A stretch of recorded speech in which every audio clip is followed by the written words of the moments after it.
ने अपना चेहरा अपनी पत्नी के शरीर से सटा लिया और उसकी खुशबू को बेताब होकर सूंघने लगा। कुछ ही पल पहले उसकी पत्नी ने मेज पर कच्चा चिकन रखा था। उसकी एक झलक ही जैक को सिंक की ओर भागने और उल्टी करने के लिए काफी थी। फिर उसने अचानक अपनी पत्नी को ऐसे पकड़ लिया जैसे कोई डूबता हुआ आदमी किनारे को पकड़ता है। वो कोई घिनौना आदमी नहीं था, वो बस अपने अंदर के डर को एक जानी पहचानी खुशबू से शांत करने की कोशिश कर रहा था, क्योंकि जैक मृतकों के साथ काम करता था। एक मुर्दागर कर्मचारी के रूप में वो मृतकों को उनकी अंतिम विदाई के लिए सावधानीपूर्वक तैयार करता था, उनकी बची हुई गरिमा का सम्मान करते हुए। लेकिन कुछ समय पहले तक जैक का जीवन बिल्कुल अलग था। वो एक पेशेवर शव प्रबंधक हुआ करता था। स्नातक होने के बाद वो एक ऑर्केस्ट्रा में शामिल हो गया और सोचता था कि संगीत ही उसका भविष्य होगा। फिर एक दिन ऑर्केस्ट्रा अचानक बंद हो गया। उसका सपना रातों रात टूट गया। किराए और बिलों के दबाव ने उसे सिलो बजाना छोड़ने और अपनी पत्नी के साथ अपने गृहनगर लौटने पर मजबूर कर दिया।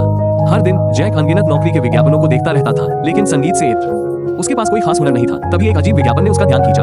अच्छी तनख्वाह, अनुभव की कोई जरूरत नहीं। प्रस्थान से संबंधित काम के बारे में सुनकर जैक और उसकी पत्नी दोनों ने सोचा कि यह कोई ट्रैवल कंपनी है। अगले दिन वो उस पते पर उपनगरों में एक जर्जर इमारत में पहुंचा।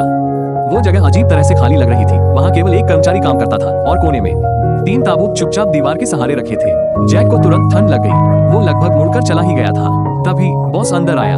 जैक ने विनम्रता से अपना रिज्यूमे सौंप दिया। बूढ़े आदमी ने मुश्किल से ही उसे देखा। उसने बस एक बार जैक की ओर देखा और कहा, तुम्हें नौकरी मिल गई है। जैक असमंजस में खड़ा रहा। उन्होंने अभी तक वेतन पर चर्चा भी नहीं की थी। तभी बॉस ने धीरे से 5 उंगलियां उठाई। 500,000 येन।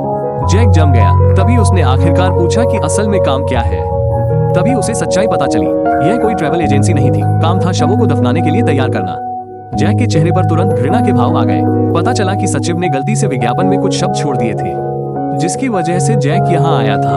वो तुरंत मना करने को तैयार था, लेकिन बॉस ने शांत भाव से कहा, कुछ दिनों के लिए इसे आजमा कर देखो। अगर तुम्हें ये पसंद नहीं आया तो तुम छोड़ सकते हो। फिर उसने जैक को 20,000 येन नकद दिए। जैक का मन तो कर रहा था कि वो पैसे का इस्तेमाल करे, लेकिन उसका हाथ अनजाने में ही पैसों की तरफ बढ़ गया। अंत में उसने रुकने और एक बार कोशिश करने का फैसला किया।